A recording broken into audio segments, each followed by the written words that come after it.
A church full of grace. The News Church.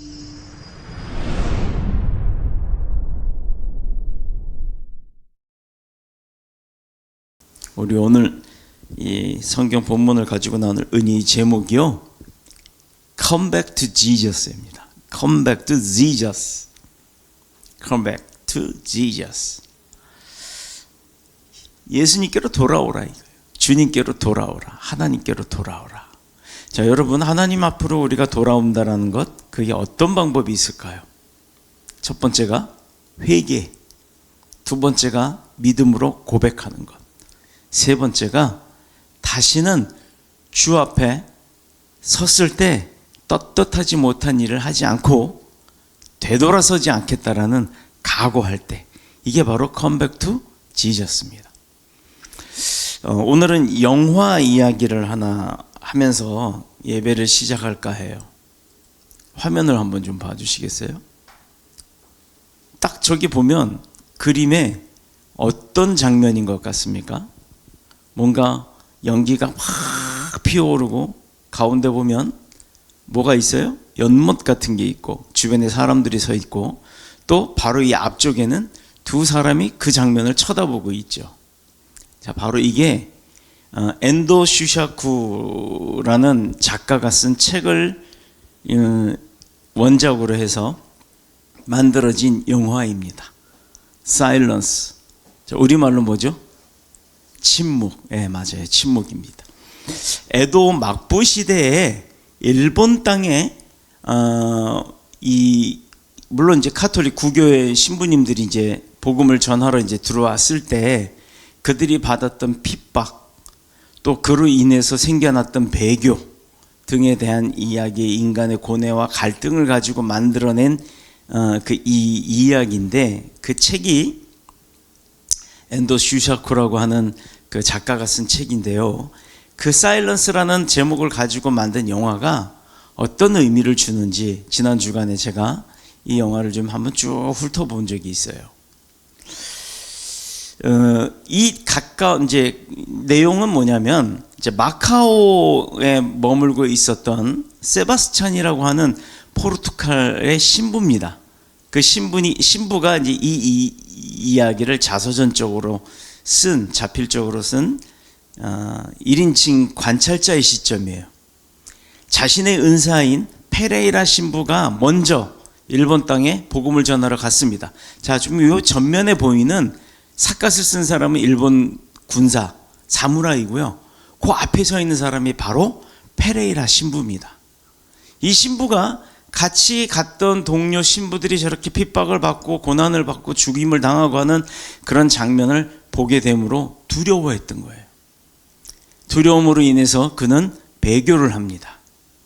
하나님을 거부하게 되고 또 그 신부의 신부님에도 불구하고 그 하나님을 거부하고 나서 살았다가 또 이 두려움 가운데 살았던 그 인간의 고뇌, 이런 부분들이 아주 적나라하게 표현이 된 그 작품을 영화화했는데, 일본에서 먼저 공개된 이 작품은요, 기독교인들은 물론이고 일반인에게도 참 많은 감명을 주었던 작품이기도 합니다. 그런데 며칠 전에 이 영화를 다시 보면서 느꼈던 것은 이 등장인물들 가운데 한 사람이 좀 주목이 됐어요.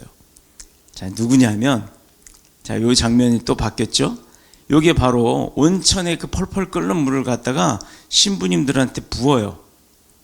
살이 데이게 하는데, 근데 이 장면을 한번 쭉 살펴보시면 여기 자막이 나오죠? 그들은 구멍 뚫린 국자로 끓는 물을 한 방울씩 떨어뜨려 고통을 최대한 길게 주려고 했습니다 라고 하는 이 관찰자의 시점에서 이 내용이 이제 나레이션이 나오는데요. 자, 여기에 보시면 제가 표시를 해드릴게요.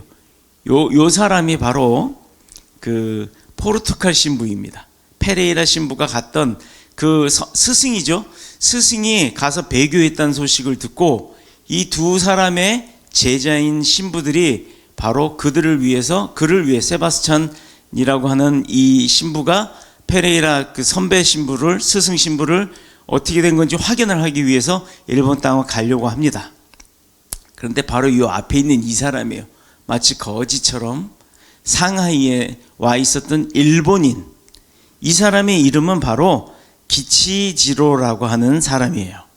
저는 이 일본인에 대해서 주목을 하게 됩니다. 물론 배우는 구보즈카 요스케라고 하는 사람인데, 이 사람이 기치지로라고 하는 그 일본인 가이드의 역할을 담당하게 됩니다. 근데 이 사람은요, 가쿠레 기리시탄이라고 표현을 하죠. 가쿠레는 숨다란 뜻이고, 기리시탄은 그리스도 교도를 말을 합니다. 일본어죠. 당국에 자신이 발각이 되면 저 신부들처럼 고통을 받고 죽임을 당하게 되니까 두려워에 떨고 피신해 와 있었던 이곳에서 또 신부들을 만나고, 이곳에서의 그 거지와 같은 그 노숙자 생활이 너무 힘들어했던 그에게 바로 저 세바스찬 신부가 나타나서 나를 일본에 좀 데려다 줘라 라고 이야기를 할 때, 돈을 준다고 했음에도 불구하고 난 그 돈도 필요 없다, 나를 다시 일본으로 돌아갈 수 있게끔만 도와달라고 하면서 같이 일본으로 떠나게 됩니다. 그런데 이 사람이요, 이 신부님들을 일본 땅으로 데리고 갔으나 거기서 발각이 되자 어떻게 해요? 자기는 그리스도인이 아니다. 그리고 십자가상에 또 예수님의 그림 초상화에 발을 밟고 넘어가고 하는 이 후미에라고 하는 일이 있었어요. 예를 들어서 크리스찬들이 발각이 되면 예수 그리스도의 성물이나 아니면 그리스도의 초상화 앞에 그 밟고 지나가면 침을 뱉고 배교를 하도록 그 유도를 하는 것을 바로 후미에라고 하는데, 그 예수님의 그림을 밟고 다로 이렇게 변절하게끔 하는 그 일을 행했습니다. 자기가 크리스찬임에도 불구하고 그렇게 배교를 하죠. 그런데 또다시 기치지로라고 하는 사람은 수도 없이 갈등과 고민과 번뇌 속에서 고민을 하다가 주님 앞에 다시 회개하러 세바스찬 신부 앞에 와서 회개도 하고, 또다시 반복하면 배교를 하고 회개하고 하는 등 여러 번의 배교 활동을 하는, 이제 그런 못난 모습을, 불쌍한 모습을 보이는 그런 내용입니다. 자, 마지막에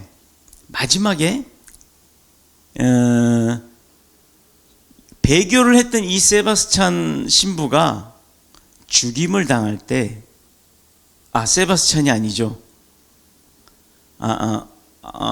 맞습니다. 세바스찬. 폴란드 그 제자였던 이 사람이 그 배교를 하게 되는데, 두려움 가운데 배교를 하게 되는데, 스승의 모습을 보러 갔던 그도 배교를 합니다. 근데 그가 마지막에 죽고, 부인, 이제 결혼도 물론 했어요. 그 죽고 나서 우리로 말하면 이제 화장, 불교식 화장, 입적이라고 하는데, 스님이 인도함에 따라 그 불교식 화장 장례를 치르게 되는데요. 그의 손 안에 있었던 게 뭔가를 보여주는 마지막 장면입니다. 이렇게 우리로 말하면 말통, 나무로 짠 말통 같은데 이렇게 앉은 채로 이제 죽으면 그 안에 놓고, 그 다음에 불을 떼서 화장을 시키는, 그렇게 불교식 화장을 하는 장면이에요.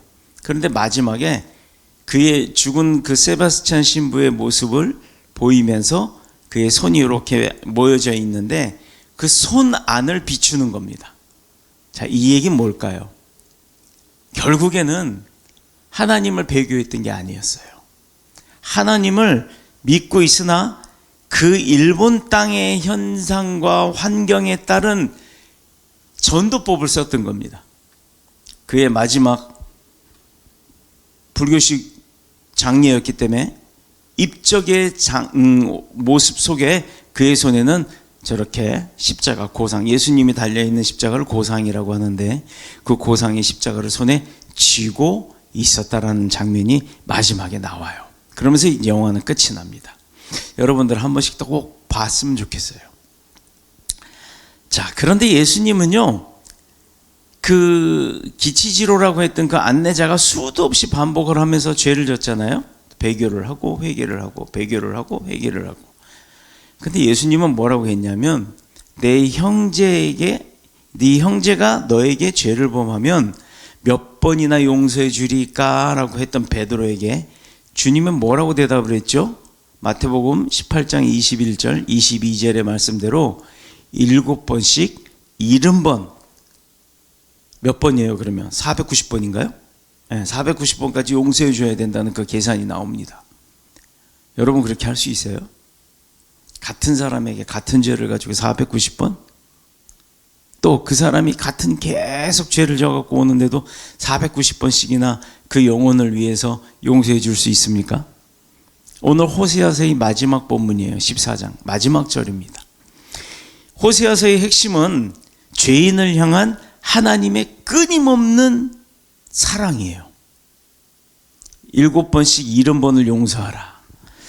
참 목사인 저도 누군가를 용서한다는 게 그렇게 쉬울 것 같지만 정말 어려운 일입니다. 용서를 하려고 하나님의 마음에 하나님의 은혜에 입어서 용서를 하려고 하면 내가 받은 피해, 어려움, 고통, 고난이 막 떠올라서 용서하고자 했다가도 막 하고 싶지 않은 그런 마음이 막 들어와요. 그런데 목사니까 용서했으니까 여지껏 이러고 있는 겁니다. 왜? 목사이기 이전에 하나님께서도 예수님께서도 분명히 말씀을 하셨지 않습니까? 인생이 죄로 말미암아 얼마나 처참하게 망가지는지, 우상 숭배로 인해서 하나님의 진노가 얼마나 큰지, 그래서 그 인간이 어떤 절망과 어떤 어려운 상태에 빠져 있는지 그것하고는 상관없이 인생을 향한 사람들의 삶을 향한 하나님의 그 사랑은, 숭고한 사랑은 변함이 없다는 것을 오늘 본문을 통해서 우리가 볼 수가 있어요. 짧은 구절입니다만 인생을 향한 하나님의 사랑은 여전히, 과거에도 그랬듯이 여전히 변함이 없다는 것을 말하고 있습니다. 자, 그런데 이 하나님의 사랑을 말로는 표현할 수 없다. 그러니까 선지자 호세아가 어떤 모습으로 선지자 호세아를 사용하셔서 하나님께서 우리에게 보여주신 것이 바로 호세아와 호세아의 아내인 고멜과의 관계를 통해서입니다. 고멜이 어떤 여자예요? 하나님께서 일단 왜 고멜을 만났습니까? 하나님께서 명령을 했죠. 호세아한테. 호세아 선지자한테 뭐라고 얘기를 했어요? 1절 2절에 보면, 오늘 본문 1절 2절, 이스라엘아, 내 하나님 여호와께로 돌아와서 내가 불의함으로 말미암아 엎드러졌느니라.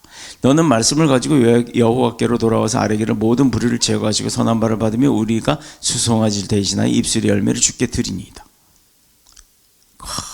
이거요,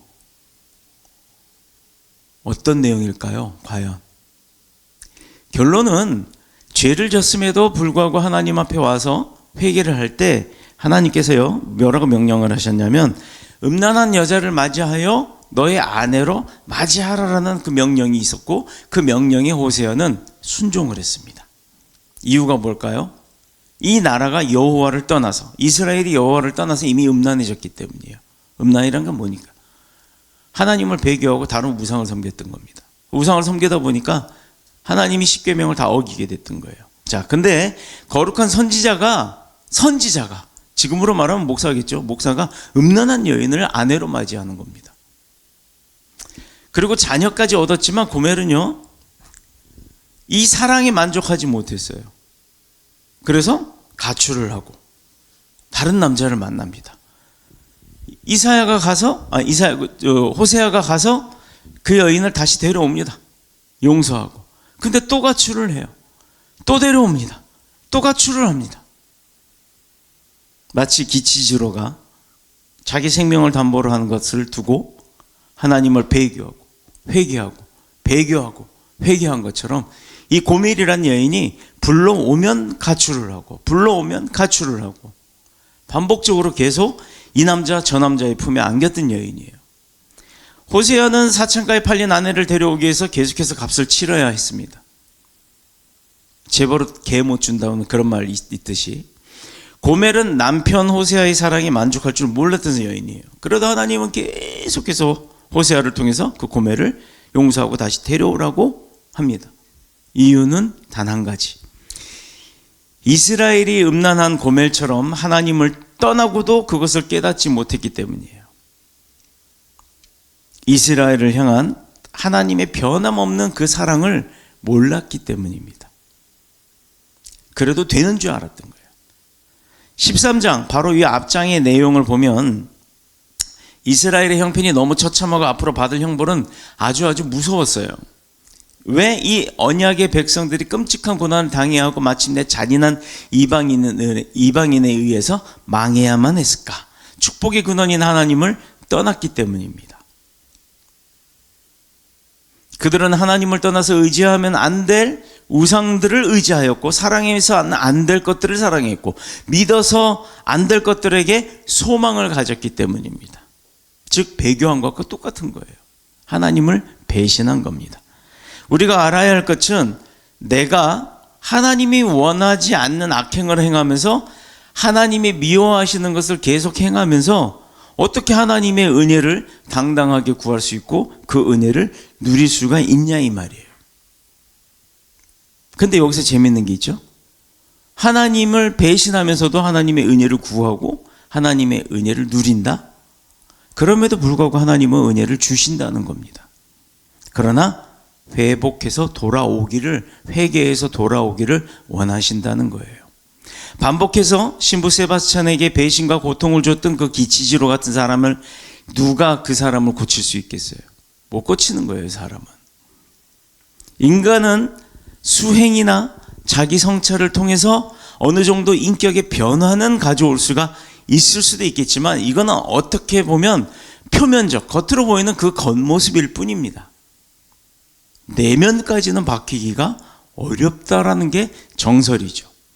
어려운 일을 만나고 감당하기 힘든 일을 만나는 그 한계점에 부딪혀서야 그 사람은 본성이 드러난다는 거죠. 그래서 사람은 고칠 수가 없다는 거예요. 겉으로는 아닌 것 같지만 한계점에 부딪히면 다 드러나 버린다는 거죠. 고장난 시계는 시계 전문가한테 맡겨야 그 시계를 고칠 수가 있습니다. 자동차는 구입한 회사한테 가면 그 AS를 해주잖아요. 뭐가 고장났는지 만든 사람들이니까 잘 알잖아요. 그 부품을 교체를 하면 더 깨끗이 알아서 다 고쳐주면 고쳐집니다. 인간은 하나님께서 스스로의 형상에 따라 창조한 피조물이라는 건 창세기에 우리가 다 배웠죠. 그러면 근본적인 변화는 누구로부터 받아야 된다? 하나님으로부터. 창조주 하나님만이 우리를 고치실 수 있다라는 거예요. 그러면 하나님께서 사람이 새롭게 되려면 피조물인 하나님 앞으로 나와야 할 거 아니에요. 차를 고치려면 만든 AS 센터에 가듯이, 시계를 고치려면 전문가한테 가듯이, 내가 나를 고치려면 하나님 앞에 나와야죠. 그게 바로 어떤 장면이에요? 예배에 나오는 장면, 기도하는 장면, 찬양하는 장면, 말씀 가운데 회개하는 장면. 찔림이 있으면 그것이 내 말씀 아니야 라고 할 게 아니라 내가 받아들여서 내게 하나님이 뭘 원하시는지를 깨닫는 장면, 바로 이겁니다. 맨 처음에 나왔던 선교사들이 핍박받는 장면을 쳐다보는 그런 관찰자적 시점이 아니고 내가 하나님 앞에 나와서 직접 체험할 수 있는 1인칭 시점, 그게 중요한 겁니다. 하나님께 나와서 하나님을 가까이 하고 하나님이 뻗은 손을 내가 잡을 때 그때 내가 변화가 될 수 있는 거예요. 하나님을 의지할 때 하나님의 손으로 우리를 직접 고쳐주시는 줄로 믿습니다. 세상을 살면서요, 사람을 잘못 만나면 내 안에 쌓인 그 악한 것들이 쏟아져 나옵니다만 사람을 잘 만나면 그 사람으로 인해서 내 안에 그 악한 것들이 잠잠해지고 드러나지 않게 되기도 합니다. 이건 변화가 아니에요. 숨겼다고 해서 변화가 된 게 아니라는 거예요. 억눌렀다고 해서 변화가 되는 게 아니에요. 인간의 근본적인 변화는 하나님을 만나야만 바뀔 수가 있습니다. 그래서 하나님 앞에 쏟아내고 하나님 앞에서 눈물로 통회의 기도를 하고 회개하고 이렇게 변화받는 것이에요. 교회에서 울고며 불며 기도하는 이들에게 그건 뭐라고 할 게 아니에요. 저도 처음에 초신앙적일 때는 우리 안 목사님이 옆에서 막 기도할 때마다 막 펑펑 울어요. 그러면 울지 마. 대체 사람들이 나 때문에 내가 얼마나 속을 새기면 그렇게 우냐고 사람들이 오해할 수 있잖아. 울지 마, 나 창피해 라고 얘기한 적도 있어요. 저도 몰랐을 때.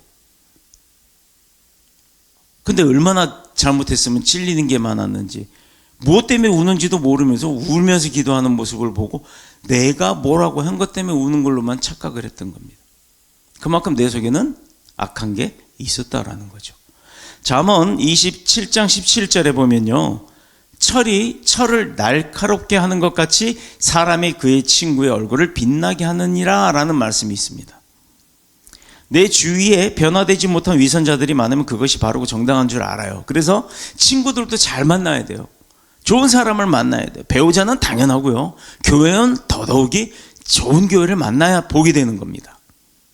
인생의 행복은 사람을 잘 만나야 하고 하나님의 은혜를 입어야 성공하는 겁니다. 이러한 만남의 축복도 누가 주시는 거? 하나님이 주시는 거예요. 그래서 하나님 앞에 나오는 게 중요한 겁니다. 그런데 이스라엘은 지금 임금부터 시작해서 온 나라가 우상과 탐욕에 빠져서 가득해요. 아주 탐욕이 가득해요. 우상 숭배라는 것은 바깥에서 오는 게 아니라 항상 내 안에서 오는 겁니다. 남들이 비단 옷을 입었다고 나도 비단 옷을 입어야 하고, 남들이 좋은 차 탄다고 나도 좋은 차를 타야 된다고 생각을 하고, 그렇게 하는 거 다 잘못이에요. 물론 그게 이제 사업적 문제 때문에 그렇게 하는 분들도 있습니다만, 그런 거 말고 시기심, 허영심 때문에 생기는 일. 왜냐하면 내 수준을 넘어가는 그 모든 것이 욕심에서부터 나오는데, 그 욕심대로 행하고 살면요, 처음엔 좋아요, 그럴싸해요. 그러나 그 욕심의 끝은 패가망신이에요. 이스라엘은 오랜 세월 동안 선지자의 음성에 귀를 막고 정욕에 이끌리는 대로 살다 보니까 하나님의 진노가 쌓여서 아주 커졌습니다. 그래서 그들의 생각과 행위를 따라서 받을 심판이 어느 정도였느냐 보여주는 게 바로 욥기 전장 13장의 말씀이에요.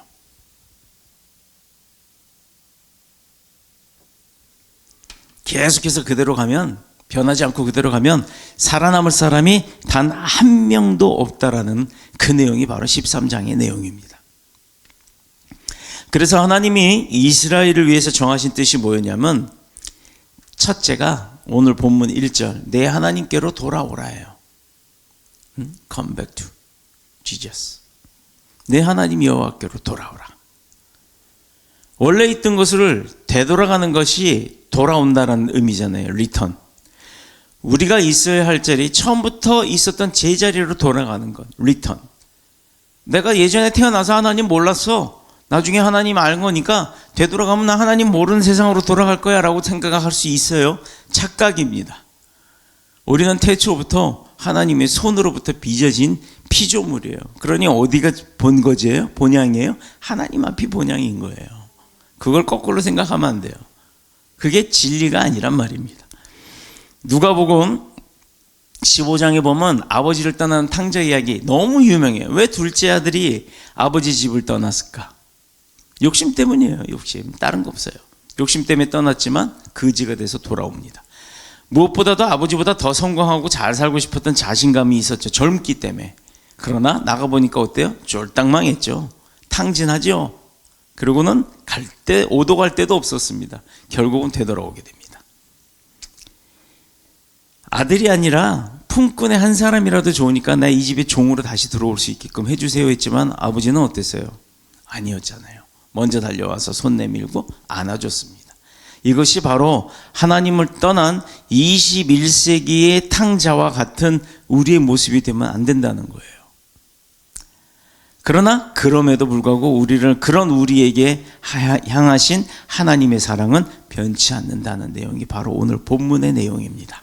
인생이 하나님 앞에서 회개할 수 있다는 것은 어떤 대가나 어떤 공로가 있어야만 되는 게 아니에요. 그냥입니다. 오늘 본문 2절에 보면 너는 말씀을 가지고 여호와께로 돌아와서 아뢰기를 모든 불의를 제거하시고 선한 바를 받으소서. 우리가 수송아지를 대신하여 입술의 열매를 주께 드리나이다. 뭐요? 입술의 열매. 입술의 열매가 뭘까? 회개입니다. 회개. 내가 할 수 있는 입술의 열매는 회개. 또 할 수 있는 게 뭐가 있어요? 찬양이에요. 하나님을 드높이는 것. 그게 입술의 열매입니다. 인생에 회개하고 새 사람 되어서 영원히 하나님의 은혜를 입는다는 것 되게 간단해요. 어려운 거 없어요. 입술로서 진실을 고백하기만 하면 돼요. 이거 돈 들어요? 안 들어요. 그러나 마음은 들어갑니다. 시간도 들어갑니다. 내가 하기 싫은 거 해야 한다는 노력도 들어가는 거예요. 입술로 말하는 것 공짜 같지만 공짜가 아닙니다. 그래서 어렵게 힘들게 노력해서 하는 말이 입술의 고백이에요. 그냥 막 편하게 막 나오는 대로 주절주절 되는 게 아니란 얘기예요. 그래서 기도하는 게 쉽지 않아요. 어려워요. 그러나 기도라는 게 정설, 정법, 정확한 어떤 틀이 있는 게 아닙니다. 내 마음의 진심을 고백하는 거예요. 전능하사 천지를 창조하신 아버지 하나님 거룩하사 이런 거 다 필요 없어요. 아버지 죄송해요. 이 말 한마디면 되는 겁니다. 이게 그렇게 어려운 기도가 아니에요. 오죽하면 입술로서 수송아지를 대신한다고 이야기를 합니까?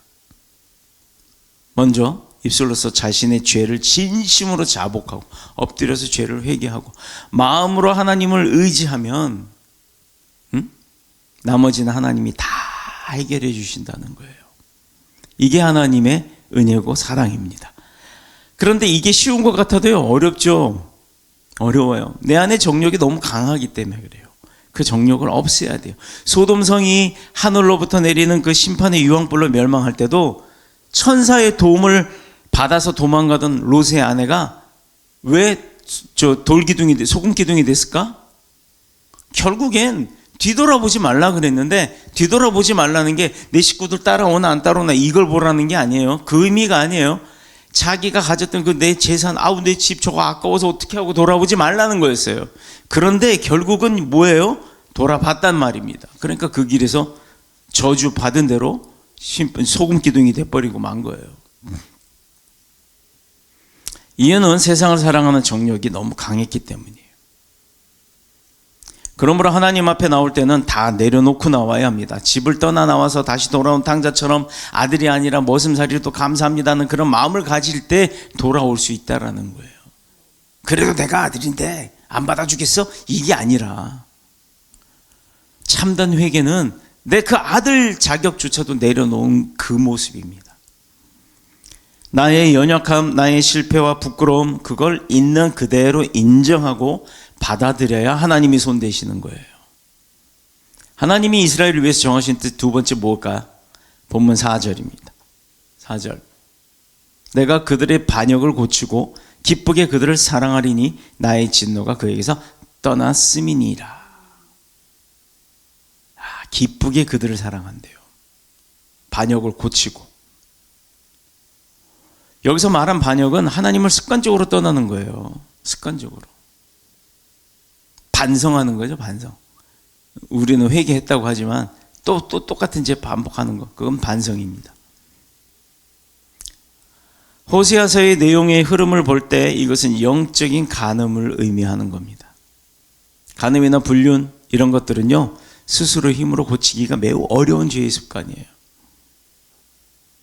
그러나 하나님은 이스라엘을 사랑하셨고 그들이 어떤 형편에 있었든지 상관하지 아니하고 어떻게 하셨다? 그들의 사랑하는 그 마음은 변함이 없었다. 오늘의 내용입니다. 이 죄악의 질병을 치료해 주시겠다는 게 뭐였냐면 사랑, 기쁘게 그들을 사랑하겠다라는 겁니다. 알고 있다라는 거예요. 아니 내가 만든 자식인데 모르겠냐고, 내가 낳은 자식 그 속 모르겠냐고요. 오히려요, 유괴 부모들은요, 자기 몸 뱃속으로 낳은 아들이라도 딸이라도 걔네들 마음 몰라요. 유괴 부모는 오히려 자기가 출산한 자녀의 마음도 모른다니까요. 더더욱이 아버지는 아들 딸들의 마음은 더더욱이 모르죠. 친한 관계를 유지할 뿐이지. 계속 변해가잖아요. 아기 때부터 성장해서 결혼해서 시집가서 내가 늙어갖고 내가 낑낑대고 누워있을 때 그 자녀들이 하는 행동들을 보면 우리 주변에서 정말 많이 볼 수 있지 않습니까? 사랑한다 하지만 사랑이 아니라 그리움이 더 클 때가 많은 거예요. 살아생전에 내가 어머니 효도한다고 하지만 그게 효도일까요? 솔직하게 한번 생각해 봅시다. 우리 안 그런 사람들 많아요. 얼마나 속상할 때가 많고, 얼마나 엄마 아빠가 미울 때도 많고, 자녀가 미울 때도 많고, 그럴 때가 있습니까? 그럼에도 부모는 자녀를 사랑하지만 자녀가 그만큼 부모를 사랑하는 모습 봤나요? 돌아가시고 난 다음에 후회해요. 왜? 그때부터 나에게 오는 피해가 없거든. 어려움도 없고 고통도 없고 귀찮음도 없고 짜증나는 일도 없거든. 그러니 그저 그냥 아유 그때 좀 더 잘해줄까 하는 그런 나의 아쉬움이 많을 뿐이지 그게 사랑인 줄 알고 착각하지 마세요. 착각하지 마세요. 여러분들은 하나님의 사랑을 깨닫지 못했기 때문에 그게 부모에 대한 사랑이라고 생각하지만 사랑 아닙니다. 그리움입니다. 내가 내 새끼는 사랑할 수 있어도 내가 내 부모는 사랑하지 못하더라 이 말이에요. 제가 살아보니까 그래요. 저 주변에서 그런 분들 너무 많이 봤어요. 후회는 엄청 합니다. 사랑은 그래서 내리사랑이란 말이 있을 정도로 그 사랑의 내리사랑의 말도 하나님께로 받는 우리의 모습 그대로예요. 그대로. 우리가 하나님 그만큼 사랑합니까? 아마 아닐걸요. 하나님을 위해서 지금 기치지로처럼 배교하지 말고 그러면 목숨 내놓고 한번 사랑해 보시오 라고 하면 아이고 목사님 이 시대에 그런 말을 왜 합니까? 요즘은 우리 대한민국이 어떤 나라인데 그렇게 뭐 내가 믿는다고 해서 죽임을 당합니까? 대한민국 공산화돼 봐요. 죽습니다. 그때 돼서 하나님 배교할 기치지로 같은 사람이 얼마나 많이 나올까? 나는 그게 두려운 거예요. 물론 대한민국이 공산화될지도 않겠지만 매일 수많은 환자를 대하다 보면요.